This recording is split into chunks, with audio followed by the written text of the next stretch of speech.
So we were discussing that how exactly these three faults occur. These are unsymmetrical faults. The probability of occurring this symmetrical fault is very less. So why are we learning these faults? What is the reason we are learning these all faults? The reason is that we want to be securing our system on such very ganda faults all the time. Fine. One fine day, rarest condition, somewhere it's happening. What to do then? We have to design our circuit breaker systems, right? And we have to design it for the worst case. We have to design it for the worst case, right? Okay. So that's why we have to do this analysis, though the faults are very rare. Done? पता चला? Second case कि circuit breaker से तो वो है ही है, setting तो है ही, that's fine. But when we talk about कि भाई मुझे ये ट्रांसमिशन लाइन में इससे ज्यादा करंट नहीं जाने देना है. Fine. When I know that the maximum amount of current that we can have in the system is only this much. But three phase faults, when they are occurring, the fault current increases in comparison of the limit of it. तो क्या करने हैं? तो मुझे तब current को limit भी करना पड़ेगा ना, तो मुझे सिस्टम में एक रिएक्टर डालना पड़ेगा. तो वो रिएक्टर का रिएक्टेंस का कैलकुलेशन भी इसी चीज से होता है. And hence it is really very important for us. Clear हुआ कि नहीं हुआ? So why are we doing the analysis of the system? It's clear to us. Fine. Circuit breaker के रेटिंग के लिए और करंट को लिमिट करने के लिए जो भी मुझे रिएक्टेंस लगेगा उसके अंडरस्टैंडिंग के लिए. पता चला?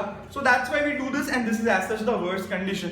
हाँ, तो हमें तो सारे वर्स्ट सिनेरियो पता होने चाहिए. अगर ये नहीं तो ये नहीं तो ये, ऐसा कुछ तो अपने पास प्लान होना चाहिए. So now let's solve this example after knowing the basic fundamentals of से LLL faults. So now let's see. हम लोगों ने पर यूनिट सिस्टम तो कर ही दिया है. Fine. Pushkar ji, you have to give me all the details of it. So I'll explain first of all what is the example. The example is like this. Again, we are referring Nagaraj Kothari book in which we are having this first example of chapter number 9. This is chapter example number 9.1, and it's for the radial network shown in figure. The three-phase fault occurs at point F. Three-phase fault occurs at point F. Determine the fault current and the line voltage at 11 kV bus under the fault conditions. जब fault होता है यहाँ पे, तो यहां पे voltage कितना होगा that I want to calculate. Clear हुआ? ऐसा बोला है डिटरमाइन द फॉल्ट करंट. सबसे पहले मेरे को फॉल्ट करंट ढूंढने का. And second thing what they have asked is the line voltage at 11 kV बस. The line voltage at 11 kV बस under the fault condition. Clear हुआ कि नहीं हुआ? फाइन. सो नाउ लेट्स सी होता क्या है. सबसे पहले मुझे पूरी सिस्टम को पर यूनिट में कन्वर्ट करना पड़ेगा. It's given system base should be 100 ampere. Fine. तो इसका बेस कितना? 100. समझ पड़ा? फाइन. ओके. हमें पता है वो पूरा फॉर्मूला, मुझे तो याद नहीं है. मैं क्या करेगा? Z PU is equal to Z actual upon Z base. मुझे Z base नहीं पता है, तो मैं क्या करेगा? Z base is equal to KV base divided by I base. सही है कि नहीं? I base मुझे नहीं पता है. I base KV base मुझे पता है. I base is equal to MVA base upon KV base. तो ये मैं यहाँ पे रखूंगा. तो Z base is equal to KV square base upon MVA base. पता चला कि नहीं पता चला? तो ये यहाँ पे रख दूं. तो Z base is equal to Z per unit is equal to Z actual upon KV square into MVA. पर वो PU में दिया हुआ है, तो Z PU new which is equal to Z old multiplied by KV square old upon MVA old multiplied by MVA new upon KV square new. मेरा formula set हो गया. पता चला कि नहीं पता चला? क्लियर हुआ ना ये? अच्छा, इसके साथ हम लोग सोल्यूशन स्टार्ट करेंगे. यहाँ पे तो solution will give me the first thing. अच्छा, मुझे क्या बोलते हैं? वोल्टेज 11 kV एट G1 दिया है. 11 kV एट G1, 11 G2 के लिए 11 T1 के LV के लिए भी 11, T1 के LV के लिए भी 11. यहाँ पे कितना नहीं पता बॉस. दिस बस इज ऑफ 33 kV. तो यहाँ पे कितना हो गया? 33 kV. सो 11 to 33 का ये ट्रांसफार्मर है जो मैं बाद में पता चला. 11 to 33 का ये ट्रांसफॉर्मर जो मैं बाद में पता चला, ये क्लियर हुआ कि नहीं हुआ? So then after we have got this is 33, ये 33 केवी हो गया, यहाँ पे 33 से 6.6, so this is 33 kV, this is 6.6 kV, clear हुआ? तो HV 33 पे, LV 6.6, पता चला कि नहीं पता चला? उसके बाद ये पूरा लाइन कितने पे? 6.6 केवी, ये डन हो गया, fine, okay. So I hope from this MVA पता है, MVA ओल्ड पता है, केवी स्क्वायर दोनों के सेम रह रहे हैं, हम देख ही रखते हैं ना, जो लिया है वो ओल्ड, जो लिया है वो न्यू, बराबर। तो यहाँ पे न्यू और ओल्ड दोनों के सारे ये वोल्टेज लेवल सेम है, तो वोल्टेज तो उड़ ही जाएगा, सिर्फ MVA अलग अलग है। सो MVA को सेट करके we will be able to find out the per units of everything, ठीक है। Time starting with first one, G1 x G1 which is equal to x G1 old कितना है? J.15 multiplied by MVA new कितना है? 100 और MVA old कितना है? MVA old 10, पता चला? तो ये कैंसिल हो गया, दिस बिकम्स J1.5 PU, ये पता चला? ये क्लियर हुआ? xG1 done. चलो xG2 which is equal to J0.125 multiplied by new upon old कितना है? 10, so it comes out to be J1.25 PU, so xG2 भी डन हो गया, पता चला? x ट्रांसमिशन लाइन फाइंड करते हैं, x ट्रांसमिशन लाइन, तो वो तो एक्चुअल दिया हुआ है ना, एक्चुअल दिया हुआ है, पर किलोमीटर है, so multiplied by 30 will be doing, so I'll be having 0.27 plus J.36 multiplied by 30, this is my total impedance of the transmission line, multiplied by MVA upon kV square new, तो MVA कितना है? 100 divided by kV square, यहाँ पे voltage कितना है? 33 का square, तो ये कितना आता है?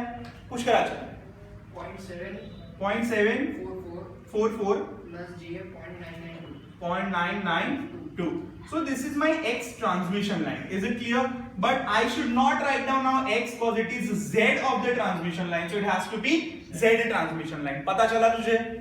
Clear हो रहा है?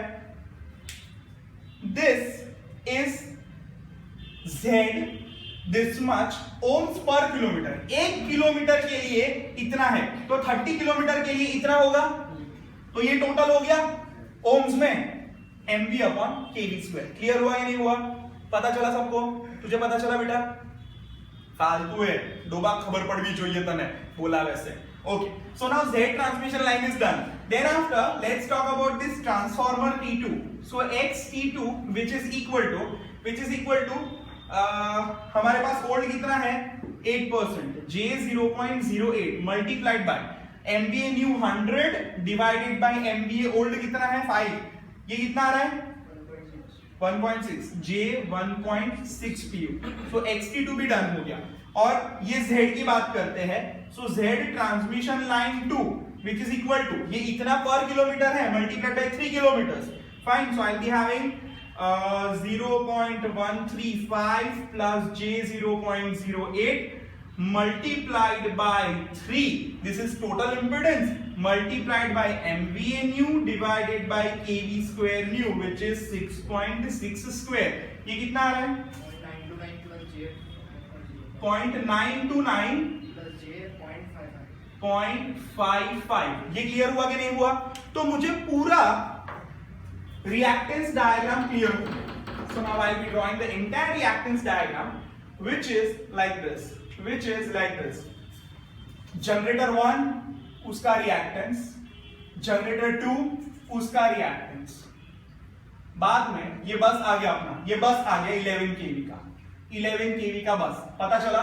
फाइन। उसके बाद ये ट्रांसफॉर्मर का रिएक्टेंस, बाद में ट्रांसमिशन लाइन है, सो ट्रांसमिशन लाइन का इंपीडेंस, बाद में दूसरा ट्रांसफॉर्मर है उसका रिएक्टेंस, बाद में ट्रांसमिशन लाइन है R और L वाला केबल है, और यहाँ पे हो गया फॉल्ट। ये पता चला कि नहीं पता चला? I will writing all the values that I know. It is J1.5, J1.25, this is G1, कितना वोल्टेज होगा? 1 per unit, 1 at an angle 0, 1 at an angle 0, fine. बाद में यहाँ पे will be having J, transformer 1 का कितना है भाई? पॉइंट अला फाइंड ही नहीं किया अपन ने, पर पता चलना चाहिए। तो इसका क्या है 10 है, यानी J.1 multiplied by 0.1, J.1 multiplied by 100 divided by 10 MV। तो 10 मल्टीप्लाई हो गया तो J1 हो गया, तो this is J1।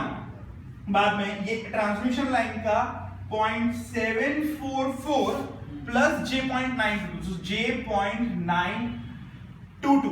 Sir, we have started only reactance diagram. Why do we have resistance into it? Boss, when it is given in question, we can't argue it, right? We have to solve the way it is given it to us.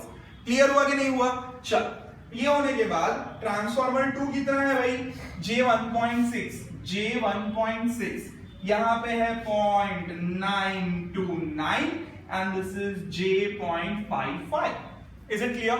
Fine. Now let's deal with the further thing. मुझे current ढूंढना है और मुझे इस बस का voltage ढूंढना है। वी कैन से देख दोनों को वोल्टेज सेम है, तो मैं दोनों को सेम वोल्टेज एक करके बाद में दोनों को ऐसे पैरेलल में भी कनेक्ट कर सकता हूं। पता चला? इसको भी 1 पर यूनिट मिला, इसको भी 1 पर यूनिट मिला। पता चल रहा है कि नहीं चल रहा है बेटा? तुम्हें खबर पड़ी? Fine. So we understood this. We have got J1.5, J1.25 and see J1 this ये all four are in series, so we have got 1 J and these two, sorry, this and these two are in series, so it is giving me the total resistance और यहाँ पे मेरा fault हुआ। पता चला? So I can calculate this total term, and I'll be able to calculate the parallel combination of this. Further, it is added with this reactor, and then this is 1 angle 0, and this is total impedance. So 1 divided by impedance will give me per unit current. पता चला कि नहीं पता चला? Write down and do that much. Do the calculation.